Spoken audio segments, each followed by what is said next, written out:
Large sample test. Large sample. The sample size is greater than or equal to 30, then the sample is known as large sample. మనం sample సైజ్ని ఎట్లా denote చేస్తాం? Small ఎన్తో denote చేస్తాం. Small N value greater than or equal to 30 అయితే ఆ శాంపుల్ని large sample అంటాం. ఒకవేళ small N value less than 30 ఉంటే ఆ శాంపుల్ని స్మాల్ శాంపుల్ అంటాం. Role of normal distribution in large sample.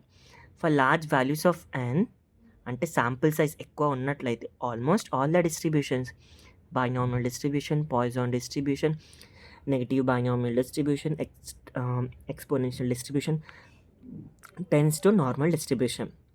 Sample size ఎక్కువ ఉన్నట్లయితే అన్ని డిస్ట్రిబ్యూషన్స్ కూడా నార్మల్ డిస్ట్రిబ్యూషన్స్కి టెన్స్ చేస్తూ ఉన్నాయి. జెడ్ అంటే ఏం లేదు, స్టాండర్డ్ నార్మల్ వేరియేట్. జెడ్ అంటే కూడా ఒక నార్మల్ వేరియేటే, బట్ దీని మీన్ అనేది 0, వేరియన్స్ అనేది 1, అందుకే దీన్ని స్టాండర్డ్ నార్మల్ వేరియేట్ అంటారు. జెడ్ వాల్యూస్ -3 నుంచి 3 వరకు మాత్రమే ఉంటాయి. ఎగ్జాక్ట్లీ మనం 3 అని కూడా చెప్పలేము, 2.97 అట్లా. ప్రతి టెస్ట్లో కూడా మనం ఏం చేస్తామంటే లార్జ్ శాంపుల్ టెస్ట్లలో జెడ్ వాల్యూని క్యాలిక్యులేట్ చేస్తాం. మనం క్యాలిక్యులేషన్ జెడ్ వాల్యూ -3 కన్నా తక్కువగా ఉన్నా 3 కన్నా ఎక్కువగా ఉన్నా నల్ హైపోథెసిస్ని రిజెక్ట్ చేసేస్తాం. ఫస్ట్లీ మనం జెడ్ వాల్యూని క్యాలిక్యులేట్ చేస్తాం, తర్వాత మోడ్ జెడ్ ఫైండ్ చేస్తాం.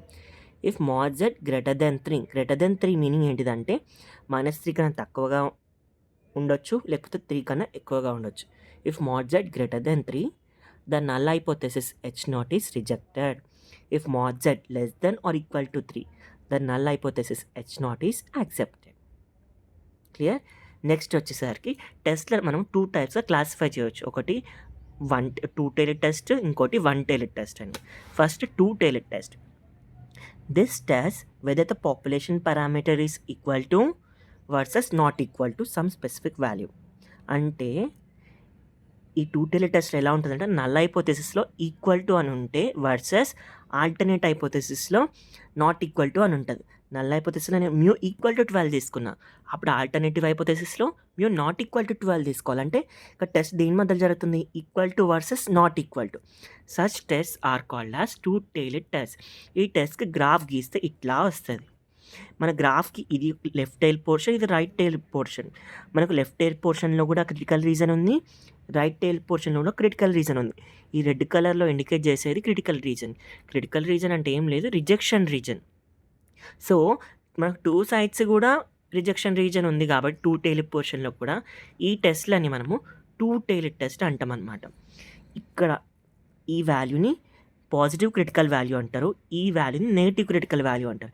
నెగిటివ్ క్రిటికల్ వాల్యూ కన్నా తక్కువగా ఉన్నా, పాజిటివ్ క్రిటికల్ వాల్యూ కన్నా ఎక్కువగా ఉన్నా, ఏంటిది మన క్యాలిక్యులేట్ చేసినటువంటి జెడ్ వాల్యూ ఎక్కువగా ఉన్నా మనం నల్ హైపోథెసిస్ని రిజెక్ట్ చేసేస్తాం. నెగిటివ్ క్రిటికల్ వాల్యూకి పాజిటివ్ క్రిటికల్ వాల్యూకి మధ్యలో ఉండాలి మనం క్యాలిక్యులేట్ చేసినటువంటి జెడ్ వాల్యూ, అప్పుడే మన నల్ హైపోథెసిస్ని యాక్సెప్ట్ చేస్తాం. This is about a 2 tailed test. Next ఇంకో క్లాసిఫికేషన్ ఏంటిది 1 టైలెడ్ టెస్ట్. ఈ 1 టైలెడ్ టెస్ట్లో కూడా 2 ఉంటాయి అన్నమాట. ఒకటి రైట్ టైలెడ్ టెస్ట్, ఒకటి లెఫ్ట్ టైలెడ్ టెస్ట్.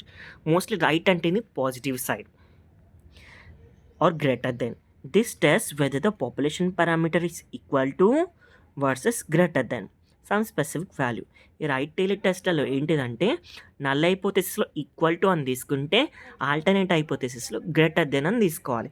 ఈ ఎగ్జాంపుల్లో మనం చూసినట్లయితే నేను null hypothesis mu equal to 12 అని తీసుకున్నా, వర్సెస్ ఆల్టర్నేటివ్ హైపోథెసిస్లో మ్యూ గ్రేటర్ దెన్ 12. అంటే ఈ test mu equal to 12 versus mu greater than 12 మధ్యలో జరుగుతుంది. ఈ టెస్ట్కి గ్రాఫ్ గీస్తే ఇట్లా వస్తుంది. ఇది లెఫ్ట్ టైలెడ్ పోర్షన్, ఇది రైట్ టైలెడ్ పోర్షన్. రైట్ టైలెడ్ పోర్షన్లో మనకు క్రిటికల్ రీజన్ ఉంది, ఈ రెడ్ కలర్లో ఇండికేట్ చేసేది అంటే రిజెక్షన్ రీజన్. సో అండ్ ఈ ప్లేన్ అంతా కూడా యాక్సెప్టెన్స్ రీజన్. సో ఈ టెస్ట్ ఏమంటారంటే రైట్ టైలెడ్ టెస్ట్ అంటారు, ఎందుకంటే రైట్ టైలెడ్ పోర్షన్లో క్రిటికల్ రీజన్ ఉంది. ఈ టెస్ట్లో మనకు ఓన్లీ పాజిటివ్ క్రిటికల్ వాల్యూ మాత్రమే ఉంటుంది. Next, similarly, left tailored test.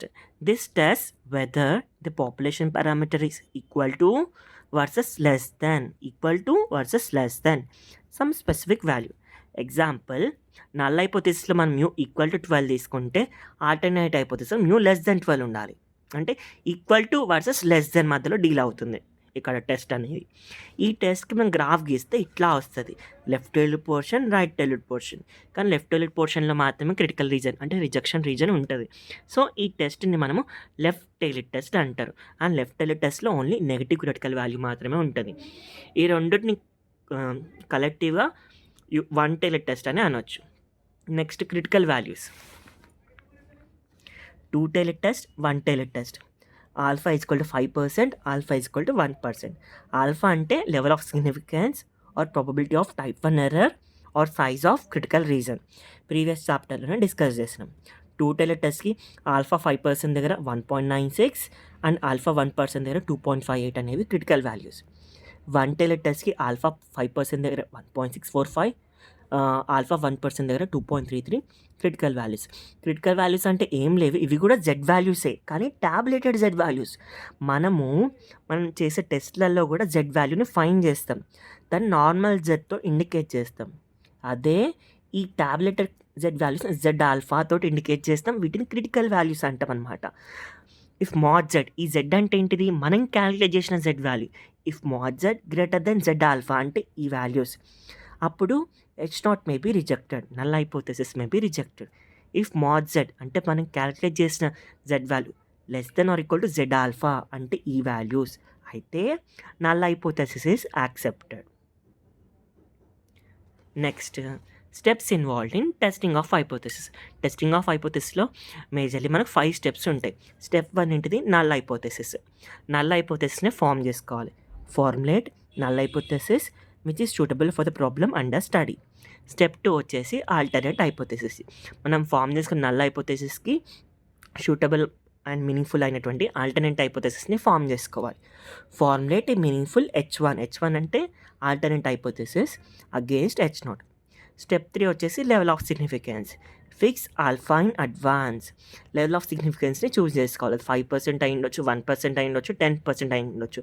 By డిఫాల్ట్గా అయితే ఆల్ఫా అంటే 5% అనేది తీసుకుంటాం, ఏం మెన్షన్ చేసలేదు క్వశ్చన్లో అయితే, దాన్ని 5% అనేది తీసుకున్నాం. 5% అంటే 5/100 which is equal to 0.05.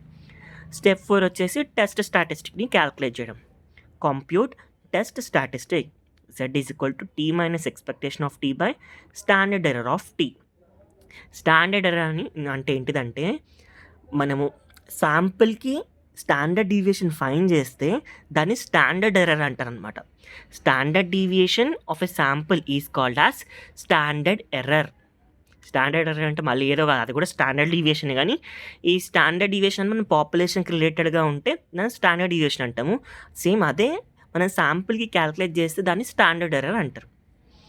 Which follows normal distribution with mean 0 and variance 1. మనం ఈ జెడ్ వాల్యూస్ని క్యాలిక్యులేట్ చేస్తాం ప్రతి టెస్ట్లో కూడా, దట్ టు అండర్ H0 అనమాట. ఈ స్టెప్ అనేది సమ్స్ చేస్తూ ఉంటే, ప్రాబ్లం చేస్తూ ఉంటే ఇంకా క్లియర్గా అర్థమవుతుంది. ప్రస్తుతానికి ఇట్లా గుర్తుపెట్టుకోండి. 4th స్టెప్లో జెడ్ వాల్యూని క్యాలిక్యులేట్ చేస్తాం మనం. Next 5th step and last step వచ్చేసరికి comparison and conclusion. If mod Z, మనం క్యాలిక్యులేట్ చేసిన Z value greater than Z alpha అంటే ఈ టేబులేటెడ్ వాల్యూస్, అప్పుడు వి మే రిజెక్ట్ H0 అంటే null hypothesis.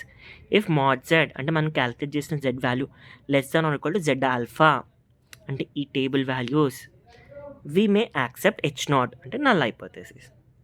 Step 1 null hypothesis, step 2 alternate hypothesis, step 3 level of significance, step 4 test statistic, step 5 comparison and conclusion. ప్రతి టెస్ట్లో కూడా ఈ 5 స్టెప్స్ అనేవి పక్కా ఉండాలి. And steps involve in testing of hypothesis అని మనకు థియరీ ఎగ్జామ్లో మోస్ట్లీ ఈ క్వశ్చన్ చాలా ఇంపార్టెంట్ వస్తుంది.